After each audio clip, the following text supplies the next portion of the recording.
চারদিকে ছড়িয়ে ছিটিয়ে যায়। তারপরে কিন্তু আসলে কোটা আন্দোলনের সমন্বয়ক রাফি সে যখন পুলিশের সামনে বুক উঁচিয়ে দাঁড়িয়ে যায় তারপরে কিন্তু সেখানে সে আহত হয়ে যায় রাস্তায় পড়ে। রাস্তার পড়ার পরই কিন্তু আসলে সাধারণ যে অন্য শিক্ষার্থীরা আছে চারদিকে ছড়িয়ে ছিটিয়ে ছিল তারা কিন্তু আবার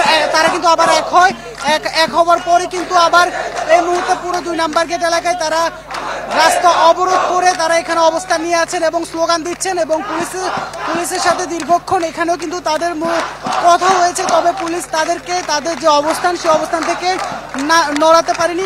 সেই কারণে কিন্তু তারা এখন এই মুহূর্তে 2 নাম্বার গেটে সড়কে যান চলাচল বন্ধ করে দিয়ে রাস্তায় অবস্থান নিয়েছেন। এর প্রেক্ষিতে কিন্তু পুরো 2 নাম্বার গেটের পুরো চারপাশে কিন্তু যানজট তৈরি হয়েছে এবং এক প্রকার গাড়ির চাকা একেবারে বন্ধ। অফিস ফেরত যে যাত্রী সেই যাত্রীদের কিন্তু আসলে দুর্ভোগ এই মুহূর্তে চরমে। আর এই মুহূর্তে সাধারণ শিক্ষার্থীদের যে অবস্থা তারা কিন্তু আগে যে মনোভাব ছিল পুলিশের সাথে তাদের যে ধাওয়া পাল্টা ধাওয়া এরপর কিন্তু তাদের মনোভাব অনেকটা আগ্রাসী এবং তারা আসলে কোনোভাবেই রাজপথ ছাড়বেন না এমনটি তারা বলছেন। এবং তারা বলছেন তাদের উপর যে হামলা সে হামলা কেন হয়েছে সেটির যদি কারণ না জানানো হয় তারা কিন্তু আজকে সড়ক থেকে উঠবেন না। তারা গেল কয়েকদিন কিন্তু সড়ক থেকে উঠে গেলেও আজকে তারা সড়ক থেকে উঠবেন না এমনটি বলছেন। তবে সাধারণ শিক্ষার্থী যারা সেই শিক্ষার্থীরা কিন্তু সেই বিকেল 4টার থেকে মূলত বটতলী পুরাতন রেল স্টেশন থেকে তাদের যাত্রা শুরু হয়। মিছিল সহকারে তারা টাইগার পাস আসে। টাইগার পাস থেকে কিন্তু তারপরে তারা মিছিল নিয়ে সেখান থেকে যখন সামনে আগাতে চায় সেখানে পুলিশ বাধা দেয়। বাধা দেওয়ার পরে কিন্তু সেখানে সাধারণ শিক্ষার্থীরা পেছন থেকে 2-1 বার ধাক্কা দিয়ে সামনে আসার চেষ্টা করলেও পুলিশের বাধার কারণে সেটি পারেনি। পরে এক পর্যায়ে কিন্তু বড় ধাক্কা দিলে কিন্তু পুলিশ সরে যায়। তারপরে কিন্তু সেখানে কয়েকজন হুড়োহুড়িতে পায়ের নিচে পড়ে রাস্তায় পড়ে এবং আহত হয়।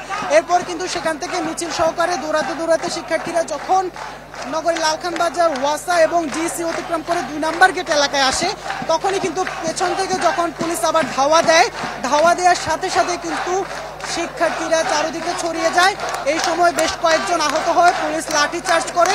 তারপর কিন্তু সবাই সরে গেলেও আন্দোলনের সমন্বয়ক যিনি রাফি যিনি এই মুহূর্তে রাস্তায় শুয়ে আছে জাতীয় পতাকা গায়ে দিয়ে তিনি পুলিশের সামনে আসলে গায়ের শার্ট খুলে বুক উঁচিয়ে দাঁড়িয়ে যায়।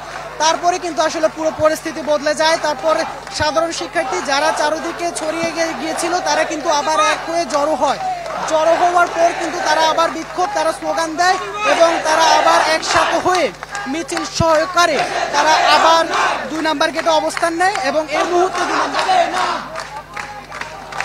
নাম্বার গেট অবরোধ করে তারা বিক্ষোভ করছেন, স্লোগান দিচ্ছেন এবং তারা যেটি বলছেন কোনোভাবে তারা তাদের আন্দোলন থেকে সরে যাবেন না কোটা যতক্ষণ না বাতিল হয়।